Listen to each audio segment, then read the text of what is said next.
여러분 안녕하십니까. 여수 MBC 뉴스투데이입니다. 지난해부터 영역이 시작된 여수 세계박람회 사후 활용 계획 변경안이 어제 확정됐습니다.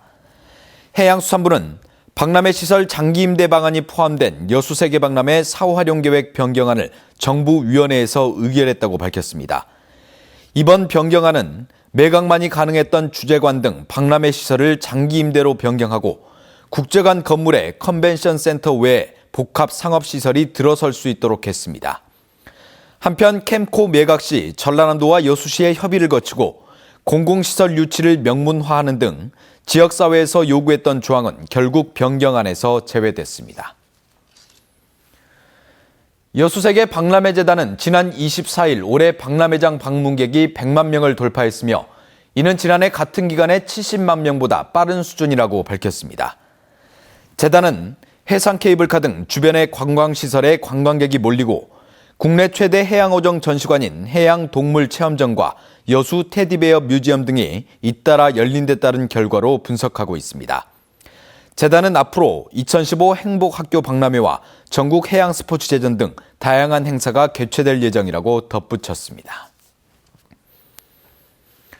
일본의 기업 도시를 찾아 지역과 기업의 상생 비전을 찾는 기획보도, 그 두 번째 시간으로 일본 경제의 버팀목이던 전자업체가 휘청거리면서 잇따른 공장 폐쇄로 공동화 현상을 빚고 있는 모바라시 사례를 취재했습니다. 김종태 기자입니다. 일본 도쿄에서 전철로 2시간 정도 떨어진 지바현의 모바라시. 차를 타고 역에서 5분 정도 더 들어가면 대형 공장 건물이 눈에 들어옵니다. 한때 호황을 누리던 파나소닉사의 건물이었지만 지금은 문을 닫고 다른 업체가 들어서 있습니다. 거대 전자업체인 파나소닉이 국내 기업과 값싼 중국 제품에 밀리면서 경영난을 이기지 못하고 인근의 도시바 공장과 함께 생산 거점을 폐쇄한 것입니다. 파나소닉 공장 가동 중단은 모바라시 주민들에게는 큰 충격이 아닐 수 없습니다. 갑작스러운 공장 가동 중단으로 실직자가 큰 폭으로 늘었고 시 고용지원센터에는 재취업하려는 실직자들이 몰리면서 새 일자리 찾기는 하늘의 별 따기입니다. ところなので本当に少しずつ一歩ずつですけども、ハローワークも、正社員で、の求人を、会社にお願いして、採用していただく 대기업 공장이 폐쇄되거나 인원을 감축하면서 기업체에 납품하던 주변 소규모 공장들도 잇따라 문을 닫았습니다. 폐쇄된 공업단지 주변 상가와 음식점도 사람들이 도시를 떠나면서 상권은 무너진 지 오래됐고 공동화 현상까지 빚고 있습니다. 옛 파나소닉 공장이 들어서 있던 공단 주변 상점가입니다. 공장이 문을 닫은 이후 지금은 세 집 건너 두 집 정도 폐업하거나 장사가 안 돼 개점 휴업 상태입니다. それはやはり働く場がなくなった。でその働いてた分の賃金が入らなくなった。そのために地元の中小の、特に商店街が痛手を受けて、閉鎖したところが多数出ました。 대기업이 휘청거리면서 곧바로 세수 감소로 이어졌고 이는 도시 경영에 타격으로 다가섰습니다. 모바라시는 다른 기업 유치로 도시 재건에 나서고 있지만 상황이 예전 같지 않습니다. 収束してなくて継続してまだ海外で行っているということなんで、モバラとしても非常に大きなダメージを受けたんです本当は。 대기업의 파산으로 주민들의 일자리를 잃어버린 모바라시. 30여 년 자리한 여수와 광양산단 기업이 오랜 기간 지역 일자리 창출을 통해 경제 활성화의 버팀목으로 자리한 만큼 침체된 일본 기업 도시의 전철을 밟지 않기 위한 지역과 기업 모두의 노력이 필요한 시점입니다. MBC 뉴스 김종태입니다. 전라남도가 국도의 지선에 조속한 지정을 건의했습니다. 전라남도는 울산시, 충남, 경북과 함께 국도와 인근 도시의 교통, 물류 거점을 연결하는 국도의 지선은 지역 균형 발전을 위해 꼭 필요한 기반시설이라며 조속히 지정해 줄 것을 촉구하는 건의문을 정부와 국회 등에 전달하기로 했습니다. 국도의 지선 지정은 도로법 개정에 따라 법적 근거까지 마련됐지만 정부 부처 간 의견 차이로 5년이 넘도록 지연되고 있습니다. 전라남도는 여수시 원래동에서 광양시 태인동을 잇는 18.5km 등 2개의 노선에 대해 지정을 건의한 상태입니다. 순천만 정원에서 주말마다 운영되고 있는 재능 기부 공연이 활성화되고 있습니다. 순천만 정원 꿈의 남문광장에서 주말마다 열리고 있는 재능 기부는 지금까지 모두 28개 단체가 참여한 가운데 올 연말까지는 연인원 1,000여 명이 재능 기부에 나설 것으로 전망되고 있습니다. 특히 재능 기부에는 지역 청소년들이 많이 참여해 나눔 봉사 활동을 펼치고 있는 가운데 순천시는 재능 기부가 관람객들로부터 큰 호응을 얻고 있다고 보고 참여 폭을 확대할 계획입니다. 천연기념물인 하늘다람쥐가 순천만 인근 야산에서 서식하고 있는 것이 처음으로 확인됐습니다. 전남 야생동물 구조관리센터는 최근 순천만 인근 야산에서 천연기념물 제328호인 하늘다람쥐 한 쌍이 새끼를 낳아 번식하고 있는 것을 확인하고 보호책 마련에 나섰습니다. 이번에 처음으로 순천만 인근에서 번식이 확인된 하늘다람쥐는 환경부 멸종 위기종으로 앞다리와 뒷다리 사이에 비막을 갖고 있어 7에서 8m를 쉽게 활공하는 것으로 알려져 있습니다. 국회 정치개혁특위가 선거구 논의를 시작했는데 내년 총선에서는 광주 동구 선거구가 통폐합될 수도 있습니다. 한때는 호남 정치 1번지로 불렸지만 자칫하면 상징과 실리를 모두 잃게 생겼습니다. 한신구 기자입니다. 충장로와 금남로를 끼고 있어 광주의 옛 대표적인 중심지였던 광주 동구. 분구와 신규 택지 개발, 도심 공동화의 그늘까지 겹치면서 1970년대 중반 31만까지 치솟았던 인구가 민선 1기 시작 때 반토막이 났고 최근은 10만 명 선이 위태롭습니다. 국회의원 선거구 유지 하한선인 13만 8천 명에 훨씬 못 미쳐서 선거구 통폐합이 우려되는 상황입니다. 주민의 삶과 직결되는 문제는 아니라지만 선거구가 없어질 경우 연간 5, 60억 원에 이르던 특별교부세 감소와 각종 공모사업에서의 불이익 등이 우려됩니다. 특별교부세 등 재원 확보에 애로가 있을 것 같고요. 그다음에 국책 사업 등을 지역에 유치하는데 역시 애로가 있을 것 같고 호남 정치 1번지라는 상징성도 사라져서 지역 주민들의 허탈감도 빼놓을 수 없습니다.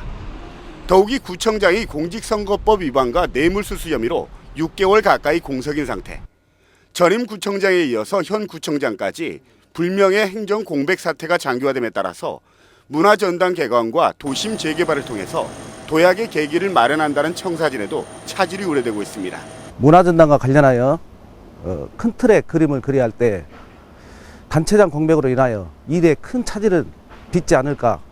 광주 동구는 이제 정치 1번지 대신 문화수도 중심구를 그리며 새로운 미래를 준비해야 하는 상황입니다. MBC 뉴스 한신구입니다. 10여 년 동안 준비해온 해남군 청사 신축 작업이 부지 선정을 놓고 막판 진통을 겪고 있습니다.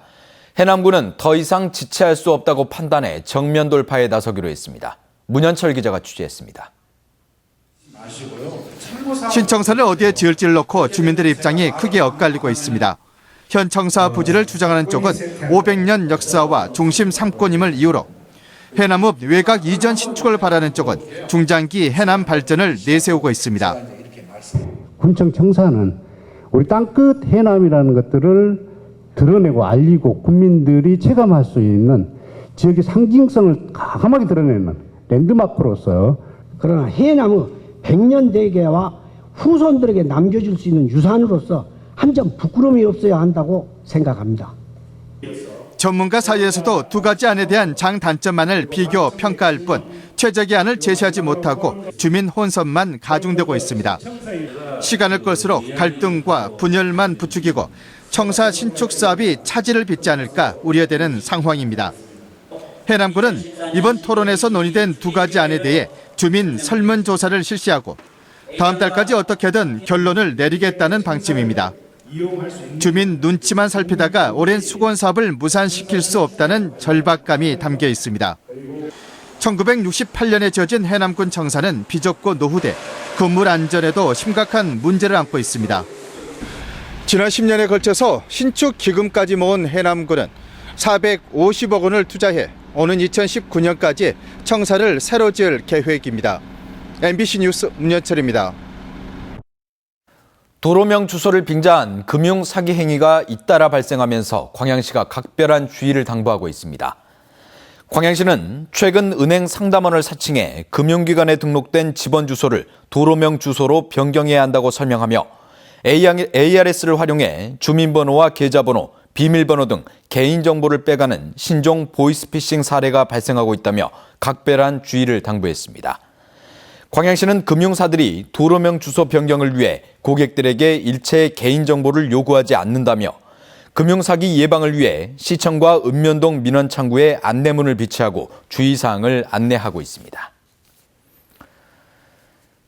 중흥건설 비자금 사건에 대한 수사가 사실상 마무리된 가운데 지역 시민단체들이 검찰 수사 결과를 비판하고 나섰습니다.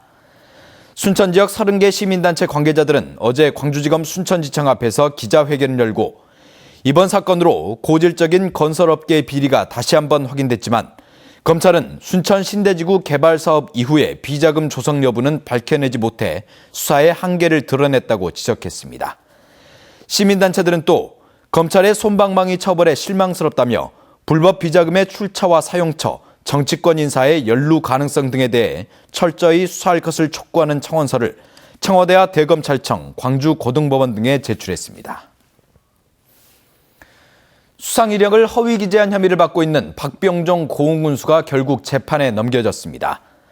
광주지검 순천지청은 지난 26일 공직선거법 위반 혐의로 박병종 고흥군수를 기소했습니다. 박 군수는 지난해 6.4 지방선거 당시 오바마 미국 대통령 봉사상 수상 이력을 선거 공보물 등에 기재하는 등 허위 사실을 공표한 의혹으로 논란을 빚어왔습니다. 한편 광주지검 순천지청은 지난해 해당 사건에 대해 무혐의 지휘를 했지만 최근 광주고등법원은 일부 혐의가 인정된다며 재정 신청을 받아들인 바 있습니다. 광양시가 지역 청소년 건강 행태에 대한 온라인 조사를 실시합니다. 광양시는 교육지원청과 함께 관내 10개 학교 30개 표본학급 학생 904명을 대상으로 흡연, 음주, 비만, 식습관 등 15개 영역 103개 건강지표에 대한 건강 형태를 파악하기 위해 다음 달 30일까지 온라인 조사를 실시합니다.